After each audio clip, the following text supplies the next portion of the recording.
உங்க பழைய நகைக்கு கிராமுக்கு 150 ரூபாய் கூடுதலா வாங்கி புது நகை எடுத்துக்கோங்க. அதே கம்மி சேதாரம் தான் உங்க லலிதால மட்டும்தான்.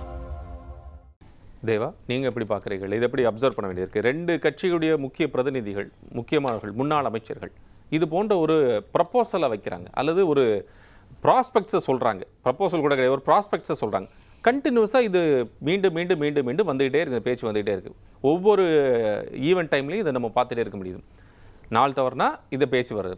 அப்போ என்ன ஐடியாவில் இருக்காங்க? உங்கள் திட்டம் தான் என்ன? அனிதா ராதாகிருஷ்ணன், ராஜேந்திர பாலாஜி இந்த 2 பேருடைய பேச்சுக்களும் ஒரு 3 விஷயங்களை உறுதிப்படுத்துறதா நான் நினைக்கிறேன். உறுதிப்படுத்துது. ஆமாம். 1, தமிழக வெற்றி கழகம் வைக்கக்கூடிய குற்றச்சாட்டு, அதாவது குதிரை பேரம் நடக்கிறது, ஆட்சியை கவிழ்ப்பதற்கான முயற்சியில் திமுகவும் அதிமுகவும் ஈடுபடுகிறது என்பது அது 1. 2வது, இவங்க தங்கள் கட்சிகளுக்கு இருக்கக்கூடிய அந்த உட்கட்சி பிரச்சனையை சரி செய்வதற்கு இவர்கள் 2 பேரையும் பயன்படுத்துகிறார்கள், 2 கட்சி தலைமையும். யாரையும்? அனிதா ராதாகிருஷ்ணன் அவர்களையும் ராஜேந்திர பாலாஜி அவர்களையும். ஆனால் ராஜேந்திர பாலாஜி இத்தனை நாள் வரலையே. இப்போ அனிதா ராதாகிருஷ்ணன் தொடர்ச்சியாக பேசிட்டே வராரு. இவர் இப்போ தானே ராஜேந்திர பாலாஜி அதற்கான நடவடிக்கைகளை தொடங்குறாங்க. ஓகே, அது சொல்கிறேன். அடுத்து 3வது, இந்த பாஜக உடனான கூட்டணியை நோக்கி பயணிக்கிறார்கள். யாரு? 2 கட்சிகளுமே, திமுகவும்.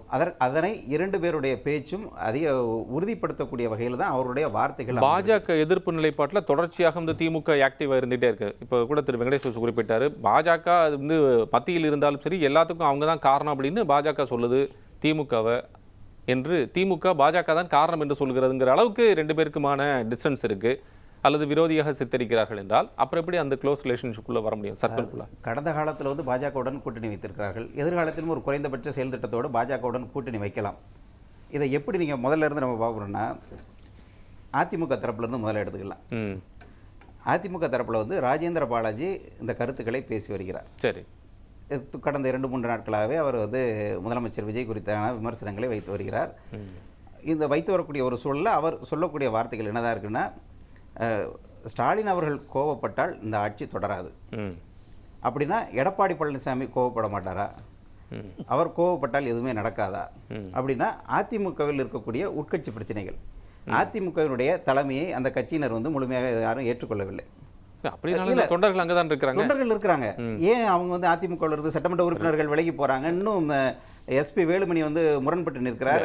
சிவி சண்முகம் இன்னும் ராஜினாமா பண்ண இருக்காங்க. இந்த பக்கம் விஜயபாஸ்கர் வர்றாங்க. ஏற்கனவே 4 பேர் வந்துட்டாங்க வைங்க, நான் அதை ஏற்கிறேன். ஆனா நீங்க என்னன்னா, கட்சி சின்னம் அவர்கிட்ட தான் இருக்குது. ஆமா, கட்சியுடைய தலைமையாக அவர்கிட்ட தான் இருக்கு, பொறுப்பு அவர்கிட்ட தான் இருக்குது. அது போக அவரை நம்பி இருக்கக்கூடிய தொண்டர்களும் இருக்கிறாங்க. என்ன சிக்கல் அதில் உருவாயிடுச்சுன்னு நினைக்கிறீங்க? தேர்தல் தோல்விக்கு அவர் வந்து கருத்துக்களை கேட்டு வருகிறார். அந்த கூட்டங்கள்லையும் வந்து சட்டமன்ற உறுப்பினர்கள் கலந்து கொள்ள, முக்கியமான நிர்வாகிகள் கலந்து கொள்ளாமல் இருக்கிறாங்க. சட்டமன்ற உறுப்பினர்கள் தனிப்பட்ட தங்களுடைய நலன்களை நோக்கி நகருகிறார்கள் அப்படின்னு அதிமுக ரெப்ரசன்டேட்டிவ் சொல்றாங்க. தங்களுடைய நலன்களை நோக்கினா ஏன் நிர்வாகிகள் கலந்து கொள்ளாமல் இருக்கிறாங்க? ஏன் அவங்க மேலே இப்போ தொடர்ந்து நடவடிக்கைகளை எடுத்து வந்த எடப்பாடி பழனிசாமி அவர்கள் இப்போ ஏன் நடவடிக்கை எடுக்கலை? இப்படியான ஒரு சூழலில் தான் ராஜேந்திர பாலாஜியை வைத்து பேச வைத்து ஆழம் பார்க்கிறாரோ அப்படிங்கிற மாதிரி நம்ம எண்ண வேண்டியது இருக்குது. ஏன்னா எடப்பாடி பழனிசாமி தலைமையை அவர்கள் நம்பலை. எதிர்காலத்தில் எடப்பாடி பழனிசாமி தலைமையில் தேர்தலில் பெரிய வெற்றி பெறுவோம்னு நம்பிக்கை இல்லை. அப்படிங்கும்போது அவர்கள் வந்து முதலமைச்சர் விஜய் அவர்களுடைய தலைமையை ஏற்றுக்கொள்ளக்கூடிய ஒரு சூழலை வந்து ஏற்படுகிறது. இதை தவிர்ப்பதற்கு என்ன செய்கிறாருன்னா, இப்போ எதிர்க்கட்சியாக திமுக இருக்குது அப்படின்னா எதிர்காலத்தில் நாடாளுமன்ற தேர்தலிலோ அல்லது அடுத்து வரக்கூடிய சட்டமன்ற தேர்தலையோ நாம திமுக தலைமையிலான ஒரு கூட்டணி அமைத்து அந்த கூட்டணியோடு தேர்தலை சந்திக்கலாமா அப்படிங்கிற யார் டிசைட் பண்றாங்க? ராஜேந்திர பாலாஜி கருத்து அப்படின்னா, ஸ்டாலின் கோவப்பட்டால் ஆட்சி தொடராது அப்படின்னா அப்புறம் ஏன் எடப்பாடி பழனிசாமி ஏன் கோவப்பட மாட்டார்? அப்புறம் ஸ்டாலின் ஏன்? நம்ம இந்த விவாதம் ஸ்டார்ட் பண்றதுக்கு முன்னாடி இதே திரு இபிஎஸ் அவர்களிடம் செய்தியாளர்கள் சந்திப்பில் அவர் வந்து ஃபர்ஸ்ட் டைம் இந்த எலெக்ஷனுக்கு அப்புறம் அவர் பேசியிருக்கிறது என்னன்னா, இந்த விமர்சனம் ஒரு கட்டுக்கதைன்னு சொல்லியிருக்கிறார். இதே தான் இதற்கு முன்னாடி பாஜக கூட்டணி தொடர்பாக தொடர்ந்து சொல்லிட்டு வந்தோம். எந்த காலத்திலையும் பாஜகவோட நாங்கள் கூட்டணி வைக்க மாட்டோம், கூட்டணி இருக்காதுன்னு. அந்த கூட்டணி அமைவதற்கு ஒரு சில நாட்கள் முன்பு வரை ஆணித்தரமாக அவர்கள் பேசி வந்தது தான். இதே எடப்பாடி பழனிசாமி அவர்கள் தான் பேசினார். ஆனால் பாஜகவுடன் கூட்டணி அமைக்கவில்லையா? அப்படிங்கும்போது இவருடைய கருத்து எந்த அளவுக்கு தாக்கத்தை ஏற்படுத்துகிறதுன்னு எடப்பாடி பழனிசாமி பார்க்கிறார். ராஜேந்திர பாலாஜி இப்படி சொல்லியிருக்கிறாரு, உங்களை அவர் முன்னிறுத்தாமல் மு.க. ஸ்டாலின் அவர்களை முன்னிறுத்துறாரு, நடவடிக்கை எடுக்காமல் இருப்பீங்களா? நடவடிக்கை எடுங்க, இல்லைன்னா அவர் பேசுனது கரெக்டு, நம்ம அவர் தலைமை ஏற்று போகலான்னு எந்த மாதிரியான விமர்சனம் வருது அப்படிங்கிறத எடப்பாடி பழனிசாமி இவர் மூலமாக ஆழம் பார்க்குறார். ஏன்னா கடந்த தேர்தலில் அவர் சொல்லியிருந்தார், சட்டமன்ற தேர்தலுக்கு முன்பாகவே ராஜேந்திர பாலாஜி என்ன சொல்கிறாரு, எடப்பாடி பழனிசாமியின் முகமாக இருப்பதனால தான் திமுக எனக்கு நெருக்கடி கொடுக்கிறது. கடந்த ஆட்சி காலத்தில் வந்து வழக்குகள் அதிகமாக பதியப்பட்ட நபர் தலைமறைவாகலாம் ராஜேந்திர பாலாஜி இருந்த ஒரு சூழலாம் ஏற்பட்டது. அப்படிங்கும்போது எனக்கு நெருக்கடி வந்து எடப்பாடி பழனிசாமியின் முகமாக இருப்பதால் தான் எனக்கு நெருக்கடி கொடுக்கப்படுகிறது அப்படின்னாரு. அப்படிங்கும்போது எடப்பாடி பழனிசாமி இவரை பேச வைத்து அதை ஆழம் பார்க்கிறார். அப்படின்னா அவர் ஸ்டாலின் வந்து கோவப்பட்டால் என்ன நடக்கும் அப்படின்னா ஸ்டாலின் இப்படி பேசியிருக்காரு. அப்படி பார்த்தாலுமே நீங்க முதல்ல சொன்னது தானே. அப்படின்னா இபிஎஸ் கோவப்பட்டா என்ன நடக்கும் தானே ஒரு முன்னாள் அமைச்சர் ராஜேந்திர பாலாஜி இபிஎஸ் முகமாக தன்னை சொல்லிக் கொண்டவர் அப்படித்தானே பேசியிருந்துக்கணும். ஆமா, அதான் நான் என்ன சொல்றேன்னா எடப்பாடி பழனிசாமி இவரை பேச வைக்கிறாருன்னு சொல்றேன்.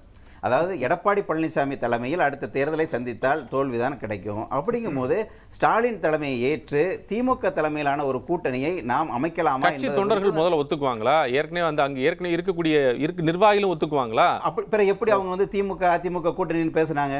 இதற்கு முன்பாக திமுக அதிமுக கூட்டணி எப்படி பேசுறாங்க? இல்ல அங்க ஒவ்வாமை வரும்போது தானே சார் எம்எல்ஏக்கள் வந்து அந்த ராஜினாமா கடிதம் கொடுத்து தாவேக்கல் சேர்றாங்க, தாவேக்கல போறாங்க. இப்ப தாவேக்க பக்கம் போனால் அதிமுக கரைந்து விடும், இல்லை அதிமுக இல்லாமல் போய்விடும் அப்படின்னு எடப்பாடி பழனிசாமி கருதுகிறார். அதனால தான் அவர் வந்து இப்படியான ஒரு முடிவை அவர் எடுக்கலாமா அப்படின்னு அரசியல் ஒவ்வொரு சூழலையும் ஆழம் பார்க்கறது தானே. இதுதான் நடக்கும் நம்ம சொல்ல முடியாதுல்ல. இப்போ ராஜேந்திர பாலாஜி ஒரு பாலை போட்டிருக்கிறாரு, இந்த பால் எப்படியெல்லாம் சுற்றி வருது அப்படின்னு பார்ப்போன்னு எடப்பாடி பழனிசாமி நினைக்கலாம். திரு டிடிவி தினகரன் அவர்கள் சொல்வது போல தாவேக்க பலம் பொருந்திய கட்சி, அதனால வந்து அதை வீழ்த்துறதுக்கு எல்லாரும் வந்து ஒரு எதிர்காலத்தில் எல்லா கட்சிகளும் ஒன்று சேர்ந்து அவர் டிடிவி தினகரனே சொல்றாரு. அப்படிங்கும்போது ஏன் டிடிவி தினகரனை எவ்வளோ கடுமையாக விமர்சித்தவர், அதேமாதிரி டிடிவி தினகரன் ஒரு காலமும் சேர்க்க மாட்டேன்னு எடப்பாடி பழனிசாமி சொன்னார். ஆனால் தேர்தல் வெற்றிக்காக அவரை சேர்க்க வேண்டிய ஒரு சூழல் வந்தது.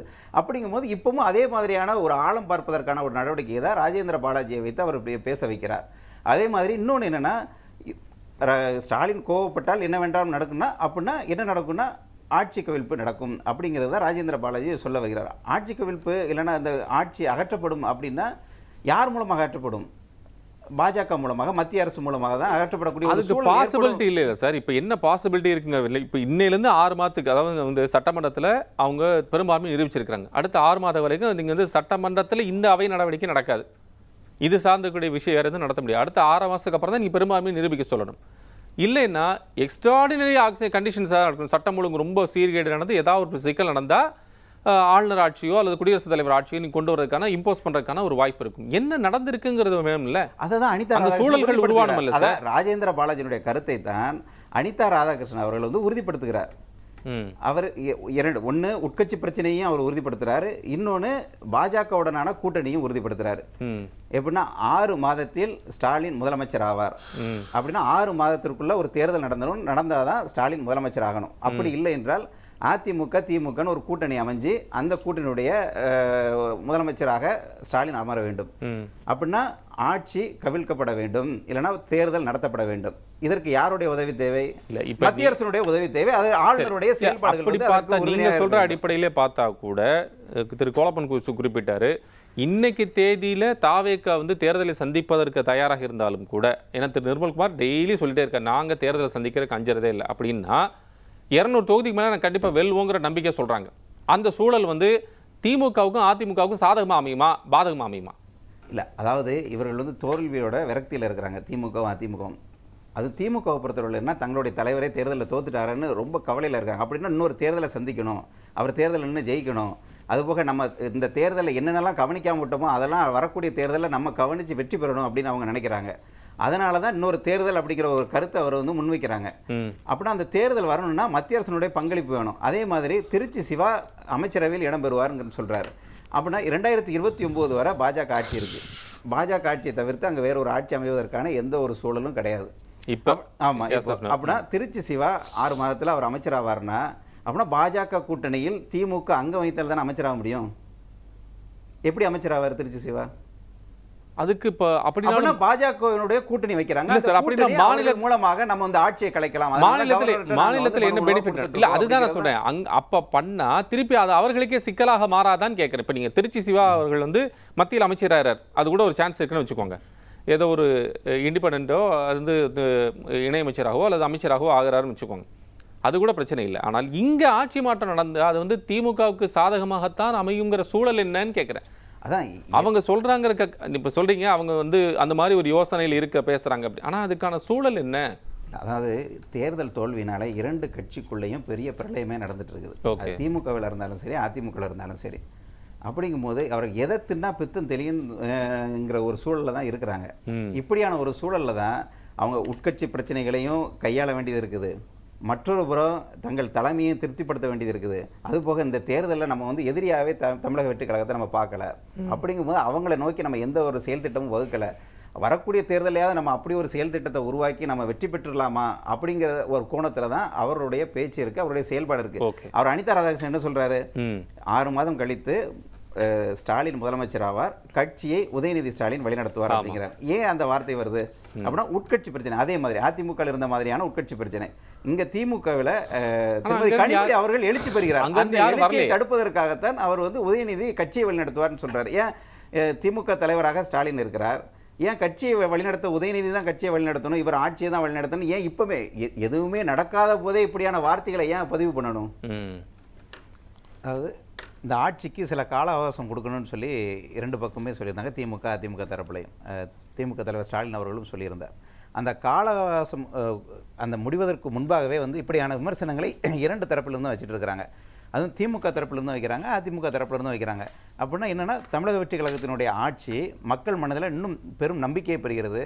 அவங்க தொடர்ந்து மக்கள் நம்ம ஓட்டு போடாதவங்க கூட நம்ம தேவக்கவுக்கு நம்ம ஓட்டு போடாமல் விட்டுட்டோமே, நம்ம ஓட்டு போட்டிருக்கலாமே. ஓகே. ஏன்னா நிறைய இடங்களில் லஞ்சம் குறைந்து வருகிறது, நம்ம ஆட்சிக்கு சாதகமான பேர் இன்னும் அதிகமாக கிடைக்குது. அப்படிங்கும்போது அந்த கால அவகாசத்திற்கு முன்பாகவே நம்ம இவங்களை ஏதாவது செஞ்சிடலாமா, இவங்க இப்படியான ஒரு ஆட்சியை நடத்தினாங்கன்னா நம்ம தொடர்ந்து அடுத்த தேர்தலில் நம்ம ஆட்சிக்கு வர முடியாத என்ற ஒரு விரக்திலையும் ஒரு கோபத்திலையும் அவங்க என்ன செய்யறதுன்னு தெரியாம அந்த கால அவகாசம்ங்கிற வார்த்தையை சொன்னதுக்கு பிறகாகவும் நாளொரு மேனியும் பொழுதொரு வண்ணமாக ஏதோ ஒரு விமர்சனம். அந்த விமர்சனம் எப்படி இருக்குன்னா தனிநபர் விமர்சனமாக இருக்குது.